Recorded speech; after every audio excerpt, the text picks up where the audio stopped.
سب سے پہلے آپ سبھی کو آداب، نمسکار۔ آج ہم لوگ 15 اگست کی جشن منانے کے لیے یہاں پر حاضر ہوئے ہیں، تو شاید اس کے بارے میں کہتے ہیں دیش کی محبت کے تعلق سے کہ سارے جہاں سے اچھا ہندوستان ہمارا، سارے جہاں سے اچھا ہندوستان ہمارا، ہم بلبلیں ہیں اس کی یہ گلستاں ہمارا۔ اور آگے فرماتے ہیں ملے گی منزل مقصود ہم یہ ایمان رکھتے ہیں، ملے گی منزل مقصود ہم یہ ایمان رکھتے ہیں، ہم اپنی رہنمائی کے لیے قرآن رکھتے ہیں، وفاداری وطن سے ہو یہی قرآن کہتا ہے، وفاداری وطن سے ہو یہی قرآن کہتا ہے، ہم اپنے دل کے ہر گوشے میں ہندوستان رکھتے ہیں، ہم اپنے دل کے ہر کونے میں ہندوستان رکھتے ہیں۔ تو پیارے بچوں، آج ہم اور آپ یہاں پر جو جمع ہوئے ہیں،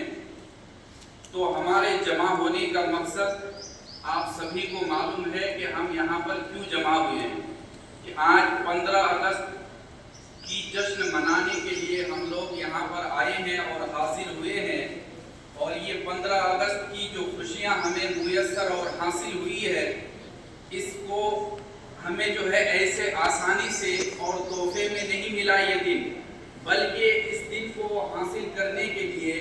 ہمارے آبا و اجداد، ہمارے بزرگ شہیدان بہت ساری قربانیاں پیش کی، ان لوگوں نے اپنے خون بہائے، کسی نے اپنی جان کی قربانی دی اس دیش کو آزاد کرنے کے لیے، کسی ماں کی گود اجڑ گئے، کسی عورت کا جو ہے عورت بیوہ ہو گئی، کوئی بچے یتیم ہو گئے، تب جا کے یہ خوشی کا دن ہمیں حاصل ہوا ہے۔ آج کچھ لوگ جو ہے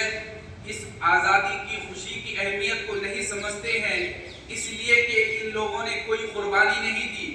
اگر وہ لوگ پچھلے لوگوں کی قربانیوں کا احساس کرتے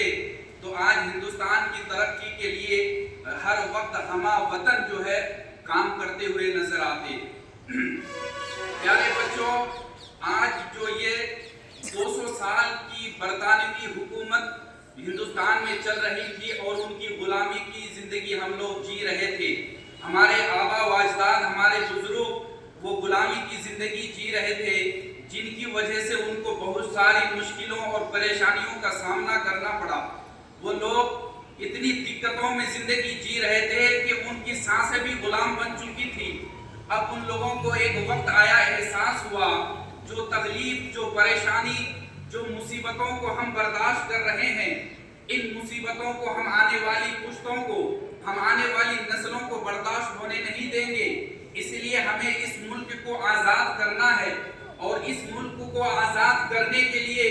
ہمیں اپنی جان کی قربانی دینی پڑے تو ہم اپنی جان کی قربانی دے دیں گے، مال لٹانا پڑے ہم اپنا مال لٹا دیں گے، ہمیں اپنی بیوی کو بیوہ کرنا پڑے تو ہماری بیوی بدوا ہو جائے گی، لیکن ہم آنے والی نسلوں کو ہماری طرح غلامی کی زندگی جینے کے لیے مجبور نہیں کریں گے۔ اور ان لوگوں نے اس بات پر کھڑے اترے اور ہر سر پہ کفن باندھ کر نکلے، تب جا کے یہ ملک آزاد ہوا، اور ان کا لاکھوں کروڑوں احسان ہم پر ہے کہ ان لوگوں نے اس وقت جو ہے اس جذبے کو دکھائے، ظالم اور جو ہے ظلم کرنے والوں کے خلاف آواز کو بلند کیا، سر پہ کفن باندھ کر نکلے، تب جا کے یہ ملک آزاد ہوا ہے۔ میرے دوستو، آج صرف ہم جو ہے آزادی کی نعرہ لگا کر بیٹھ جائیں تو اس سے ان کی شہیدوں کی روحوں کو خوشیاں نہیں ملے گی۔ اگر ہمارے دل میں سچی محبت ہے، ان کے لیے ہمارے دل میں درد ہے، ان کے لیے ہمارے دل میں احساس ہے، تو ہم صرف نعرے کے بازار میں خاموش نہ رہیں، بلکہ ان کی جو خواب تھا، ان کی جو سوچ تھی، ان کے جو ان لوگوں نے اپنے دلوں میں خواب سجا کر رکھے تھے کہ ہندوستان کو خوبصورت ملک بنائیں گے، ہندوستان کو بہترین ملک بنائیں گے، ایک ایسا ملک بنائیں گے جس ملک میں اگر غیر ملک والے آ جائیں تو اس ملک کو دیکھ کر وہ ترسنے کے لیے مجبور ہو جائے، اس ملک میں آباد ہونے کے لیے، اس ملک میں گھومنے کے لیے اور اس